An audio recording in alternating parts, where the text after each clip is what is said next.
All right, everyone. Welcome once again to the Faces of Business. I am your host, Damon Pistolka, and I am so excited for our guest today because we have none other than Greg Mischio here today. Greg, multiple time offender. I think his second, at least on this show, multiple times on the Stop Being the Best Kept Secret. Greg, thanks for being here today.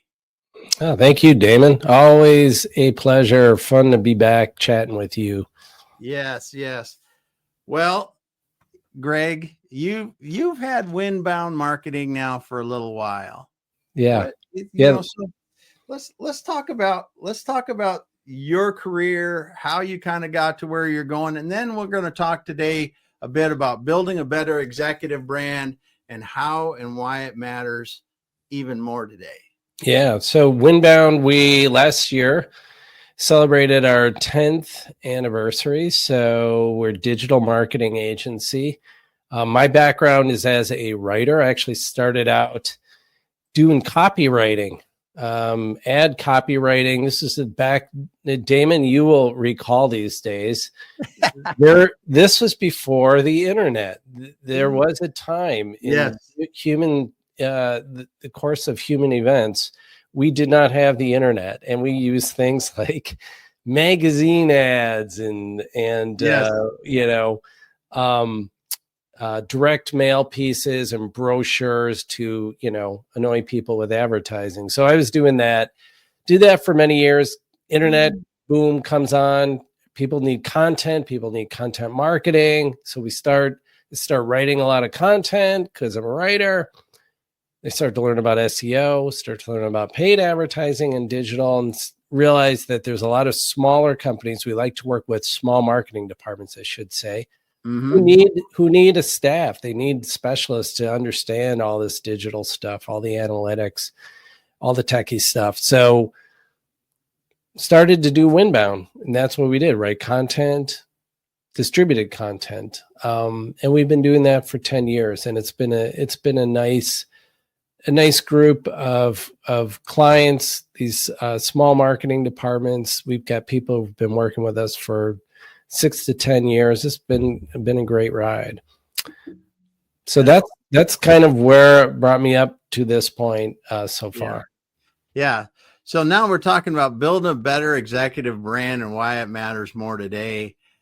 Let's talk about that a little bit. What really are some of the reasons why executives should consider their personal brand more today than they have in the past? Yeah. So it kind of, I'll tell you how we got to this point, because we've been always doing a lot of marketing on the behalf of the companies. And, there's so much coming out now with AI where content is becoming commodity, and it's much easier to produce content these days. And it started to make us think like, okay, are we as content creators going to be replaced, or what kind of content do we still need people for? Yeah. And, I would like to think of it this way. There's kind of this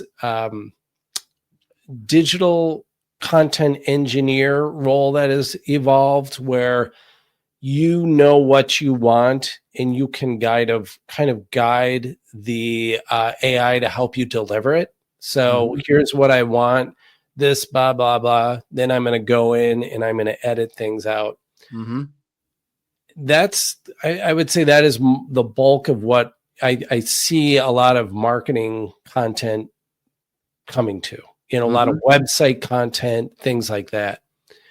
On the other end of it, there's this thought leadership content. And thought leadership content, to me, it's a combination of multiple things. It's a lot of your personal experience. Okay. It's a lot of how you're doing things differently.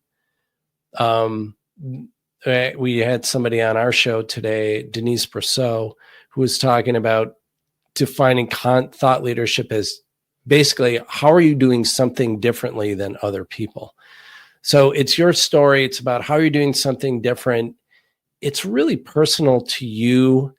And then it's got to be unique, and it has to have connections that that you can really make with your content that are very unique to your situation. So that is more like 75% original writer, maybe 25% use AI to come in, help me clean it up, make suggestions on the copy editing. Is this thought not clear? Things like that.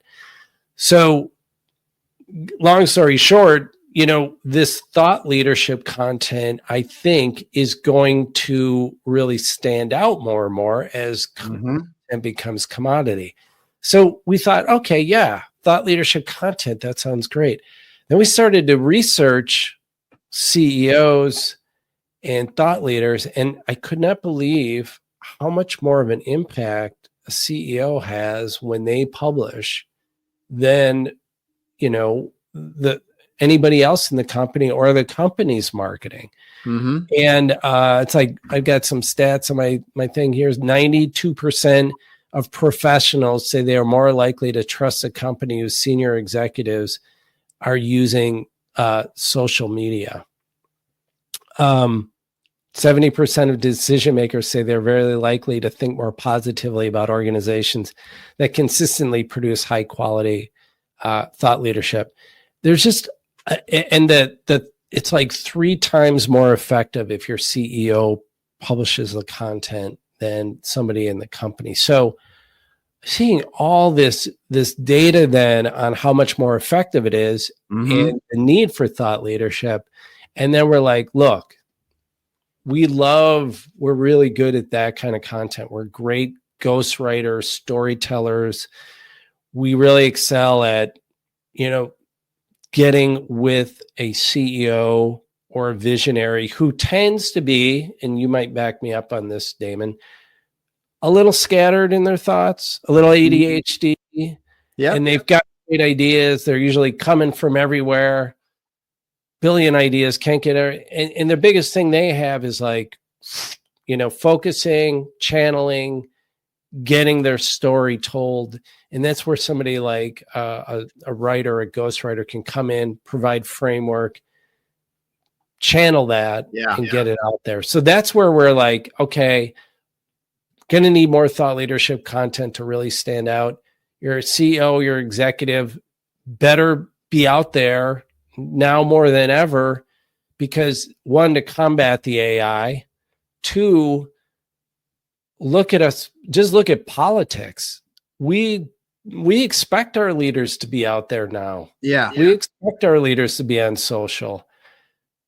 The data is showing now we want our CEOs to do that too. So the young CEOs get this. They are out there. They are maintaining those high value appearances and profiles. So kind of put all that stuff together, and we're like, that's where we want to go with our content, with our company. That's awesome. It's really interesting because when I was just doing this yesterday, I was looking at several companies. Some of these are multi-$100 million companies, down smaller all the way up through that.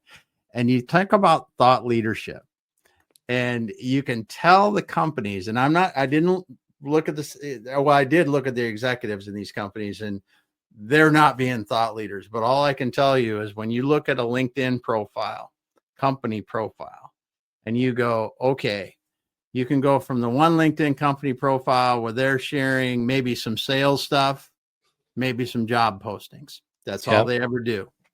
You look at another LinkedIn profile that's kind of in between, I like to say, and they may show a little bit of community activism or whatever I'm trying to say, involvement, different things like that, something about their employees, job stuff, right, and sales stuff. And then you look at the ones that do all of that with the thought leadership, and it's like you go from, I might have 1,000 followers on the first one if I'm lucky, because people, are looking for jobs on LinkedIn. Sure. I look at the middle one and I might have 5,000 followers. And I look at the one on the far right that are aggressive, it might be 100,000. Wow. I saw several examples of that this week doing the research on some companies. Wow. And these are in companies. Now, there's the big thing is these are not tech companies. These are old, run-of-the-mill, been here since the 1800s kind of industry.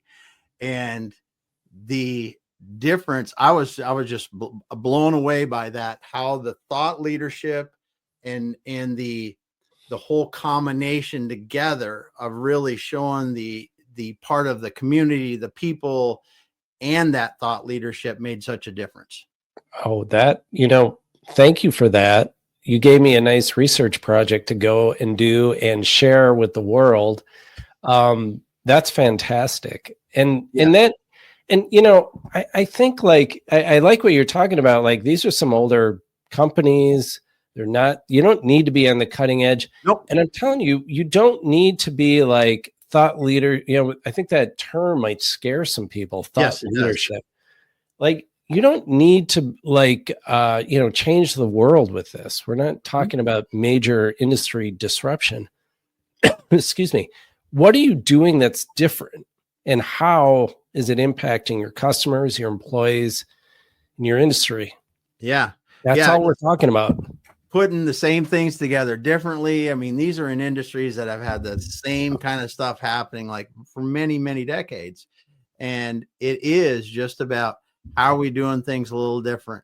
How, customer stories of solving problems and those kind of things it was so dramatic, the change when you start to do that, to really establish your company and your executives in those companies as people that are out there trying to do better for the people they help.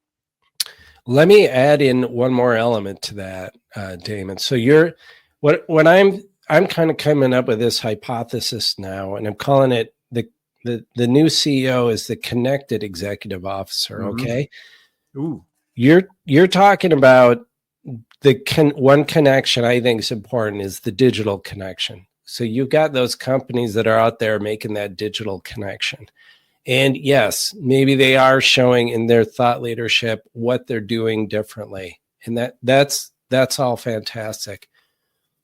I also think that you need an emotional connection.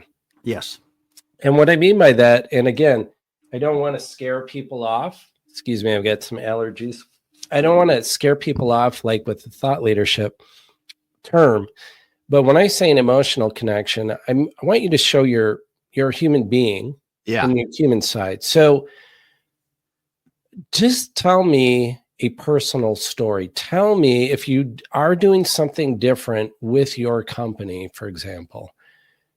Give me a story of how it happened at your company.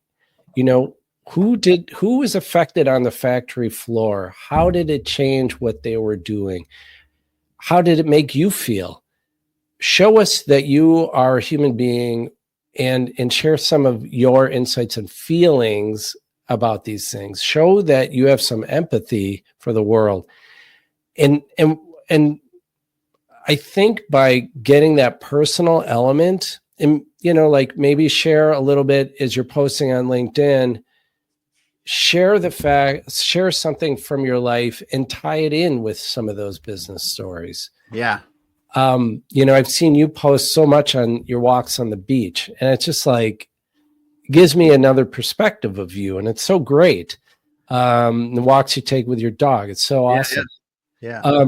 And it's just like, you're a fuller person then, you're someone I know, and people will only do business with people they know, like, and trust. Yeah. And I start to like you more, just because we're becoming friends now, even in this strange digital way, but, it just matters. And I feel like there's this kind of symbiotic relationship. Like, yeah, you can come on with digital, but you also got to come on with personal. So you can get on with digital, but if you don't come on personally, that digital isn't going to really get to the level it could be. And on the same respect, if you come on personally, you have a great personality, you're a really good connector with people, but you don't go on digital at all, your story, you can't get that reach. So I feel like you got to almost have those two elements to it. And Yeah. and share some of those human qualities that we all have. Yes. And I think, you talk about ghostwriting, you talk about CEOs, you talk about brands.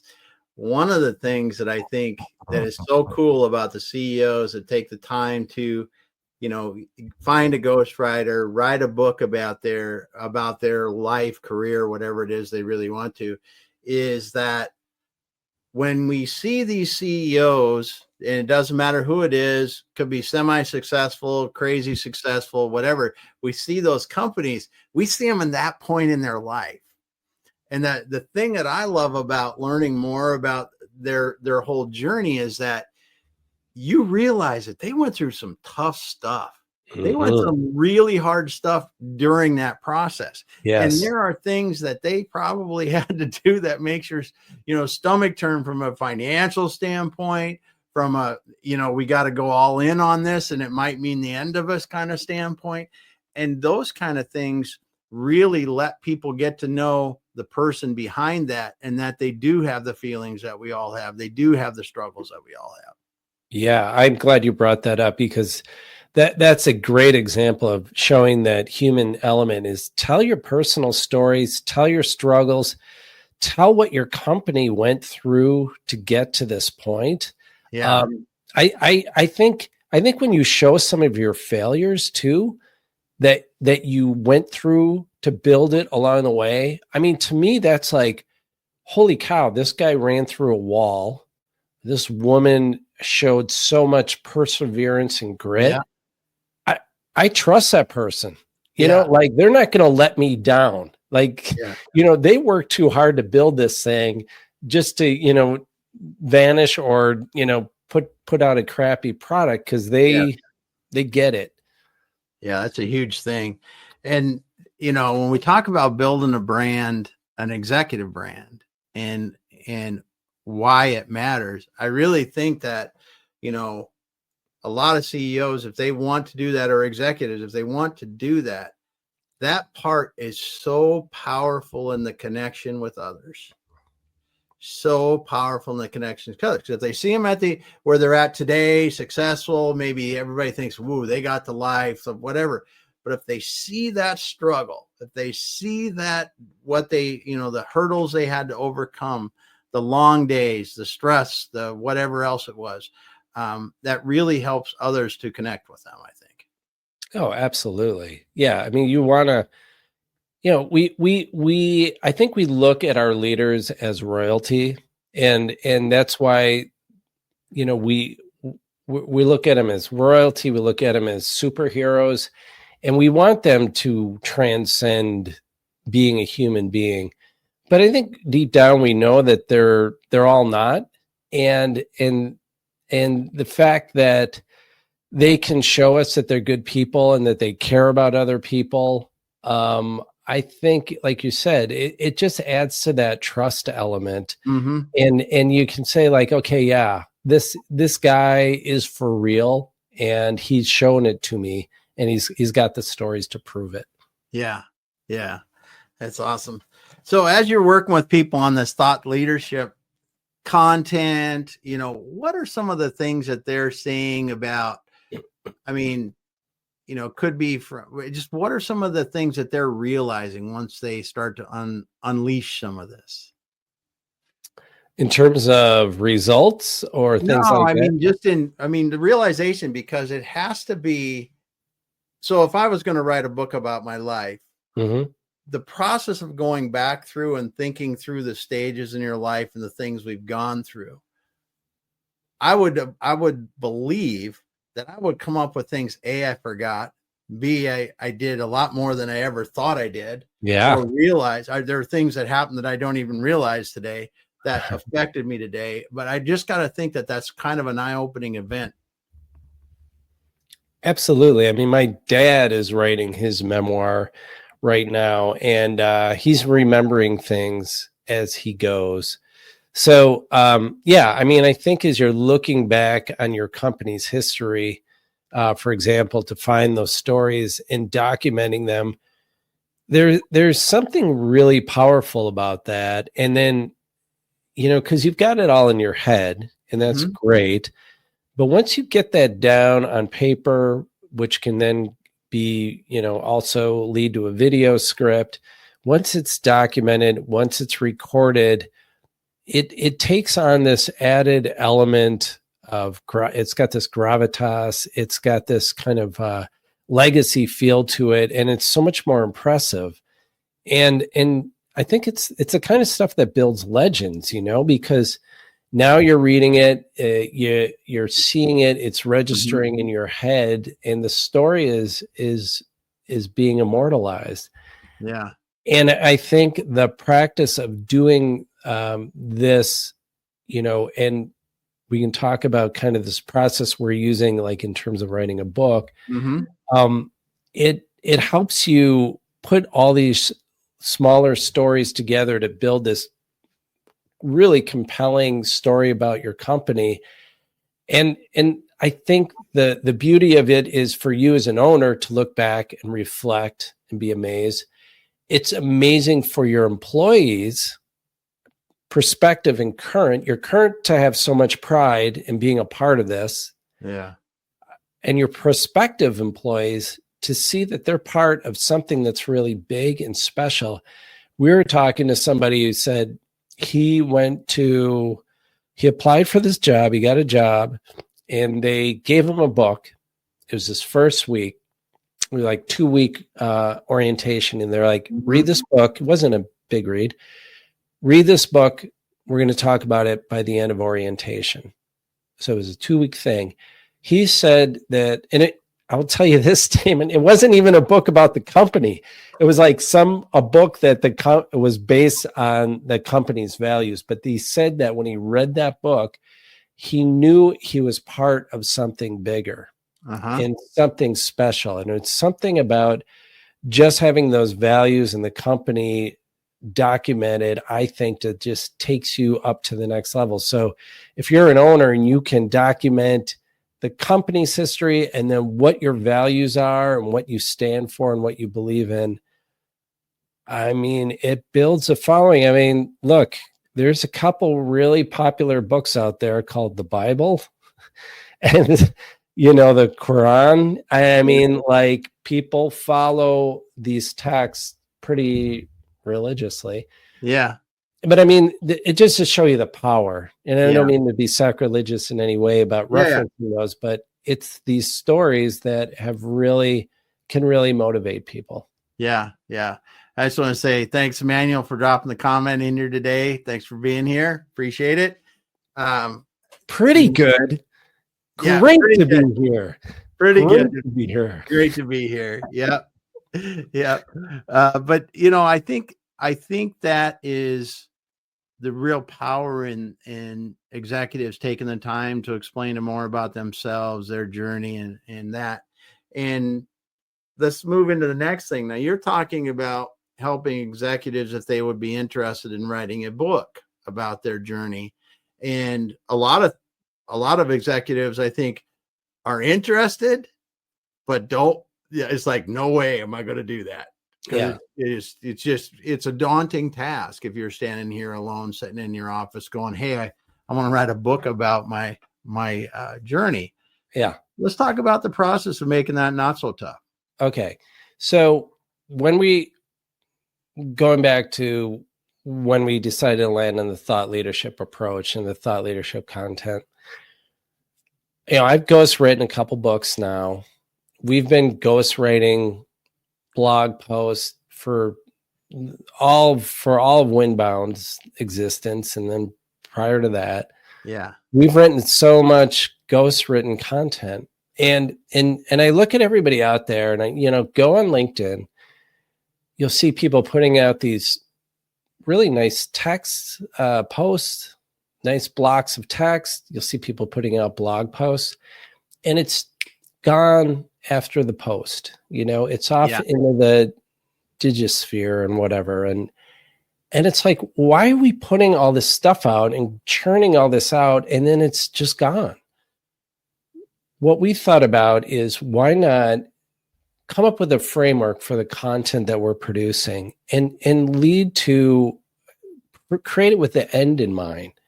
So what if we were going to take all this content that you're churning out on a regular basis, and we use it to, in the end, over a period of a year, 2 years, bring it all together and produce a book out of it. You're basically building your executive brand, right? You're doing all the things to meet people digitally, emotionally, you're online. Well, why not? Why just lose it all after you're done?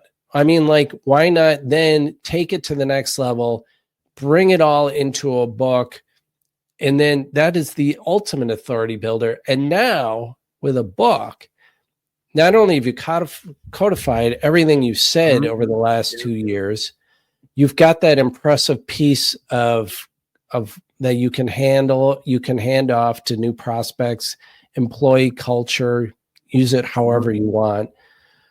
You also have something now that distinguishes you, first of all, from all the other CEOs that you're competing against. Okay? Like, who you really, this guy is, you're a good CEO, but this dude literally wrote the book on the topic. Okay.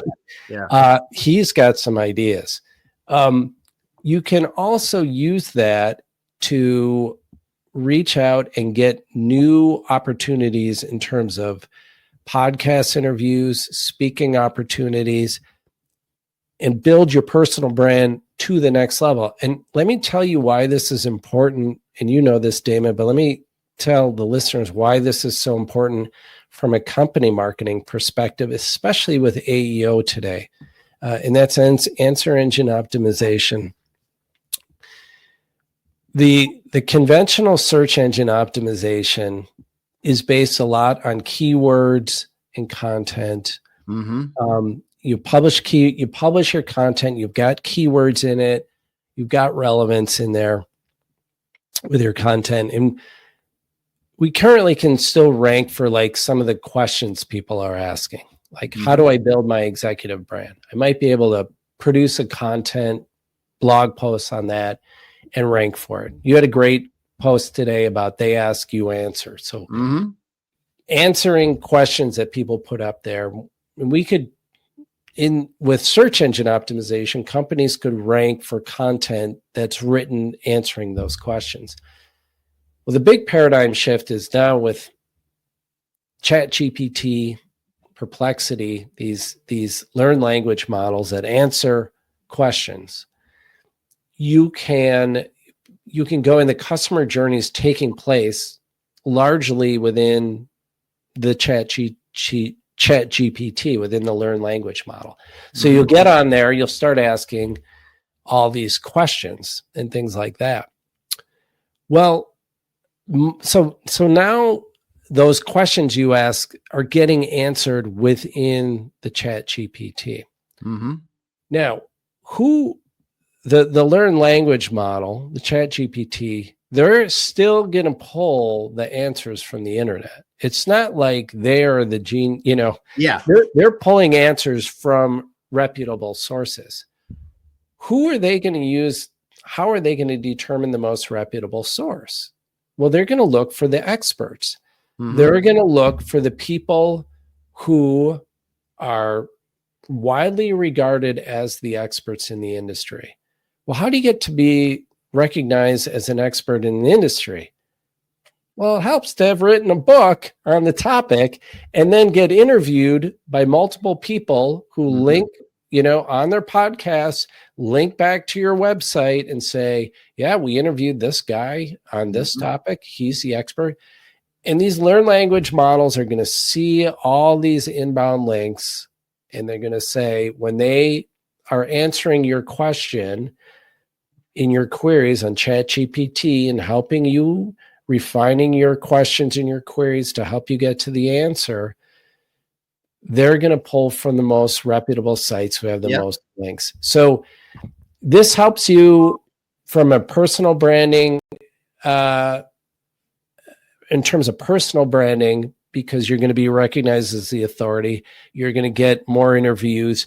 You are going to become much more visible. I mean, look what today's political leaders are doing. They're getting on podcasts. They're talking to people directly. You want to get those interviews. If you've got a book, that's going to land you so many more interviews.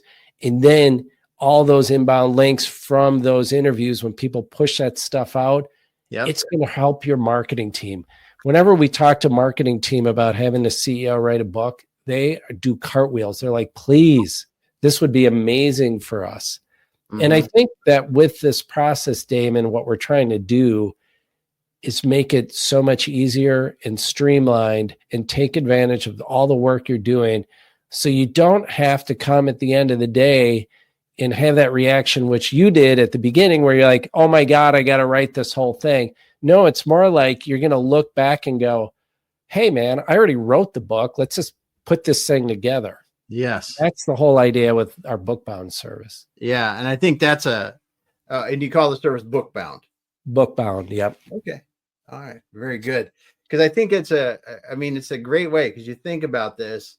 If you're thinking about your book and you go, okay, I want to talk about these X subjects, you could actually begin writing blog posts around them. You could be writing a lot of content over the course of a year, like you said, and then go, okay, now let's see how we can mash it together, edit it, get it into a book.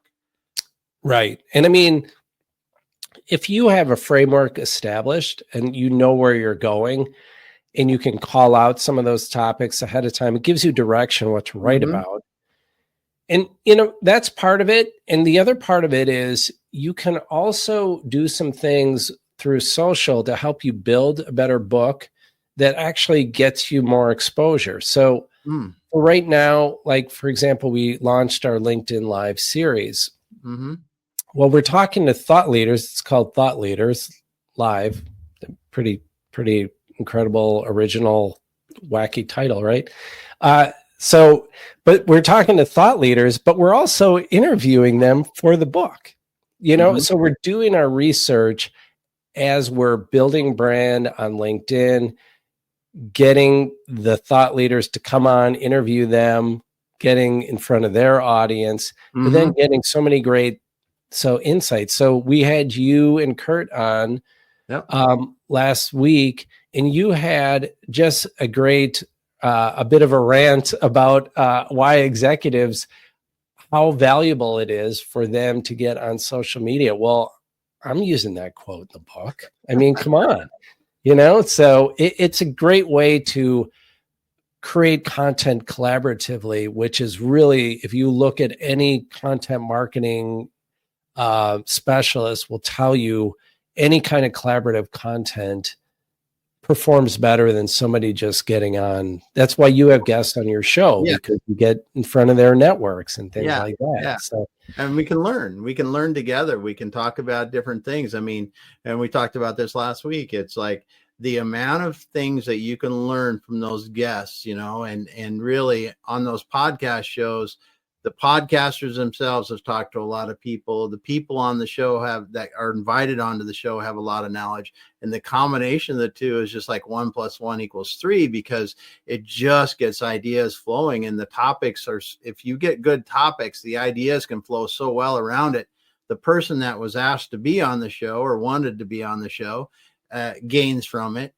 The podcaster gains from it, and everybody that listens gains from it. Well, and let me build on that, because I think you brought up a really good point. And I think that this would help assuage some of those fears that somebody have, like, okay, I know what I'm doing. I might have a bit of imposter syndrome. Like, who am I to say I'm the expert on this?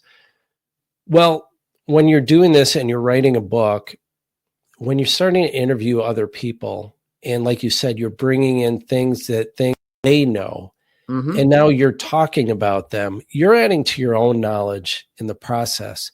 So where you're starting out and where you're going to end up, you are going to be so much smarter. You're going to teach yourself many lessons along the way.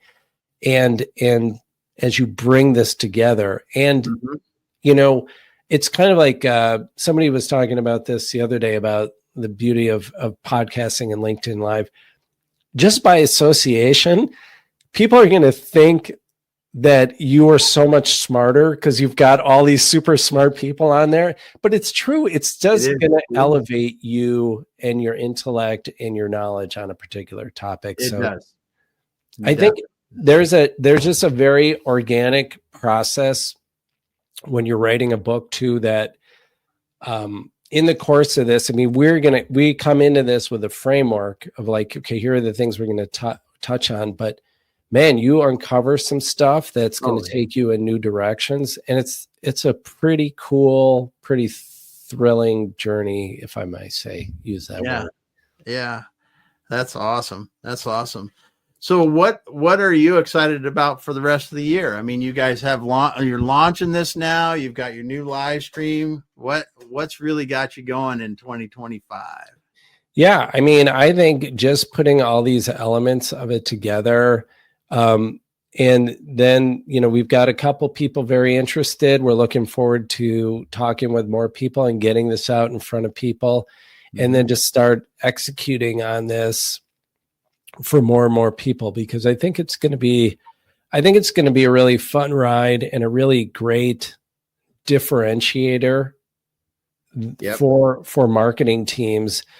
That, I think the one thing about it that I like, and of course I'm biased, but there's a short-term and a long-term benefit for this that I think people, we are all running so fast with everything we do to take advantage of the AI technology and the new things. There's always been that in marketing, to chase the shiny objects. And I think we just do so many things short term that here's something that's going to give you tons of short-term impact over and over again. And then all of a sudden you're going to have just a long-term hammer to drop on people. And that's what I'm most excited about, because I have held in my hands completed manuscripts, and there's nothing quite like the thrill of that. It's a pretty cool thing. Oh, wow. It sure sounds like it. It sure sounds like it. That's awesome. Well, Greg, if someone wants to talk to you about ghostwriting their book, what's the best way to get a hold of you? Yeah. And so more content.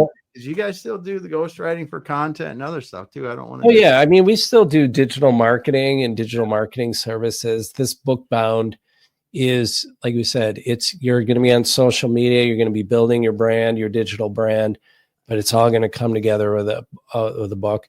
We also, if you just want to write a memoir, we do ghostwriting, but you can just find me on LinkedIn. That's a good place to start. Or winbound.com is our website. All right. All right. Well, thanks for being here today, Greg. It's always a pleasure to just be able to talk with someone like yourself that really understands the content generation. I mean, I think back to 4 or 5 years ago, listening to some of your stuff. I still think about the stuff that you're teaching people. And I encourage people, if you got into this and you're wondering about Greg, go back, look at Winbound, look at some of their stuff, get on their blog, look at the things, because I'll tell you, Greg has forgotten more stuff than I know about marketing. And it is a wonderful thing to do that. I just appreciate you so much, my friend. And thanks for being here today. Man, you're way too kind, Damon. Thank you. I appreciate you having me on. All right. Well, everyone, thanks so much for being here. We appreciate you. Emmanuel, for dropping the comment, but I can see we got a bunch more other visitors that are not commenting. Thank you for being here as well. And if you came in late, go ahead and go back to the beginning, because you can learn a lot about what Greg is talking about and how executives can build those brands and why it's important to do that. For now, we're out. Greg, hang out and we'll finish offline. All right. Thanks, Simon.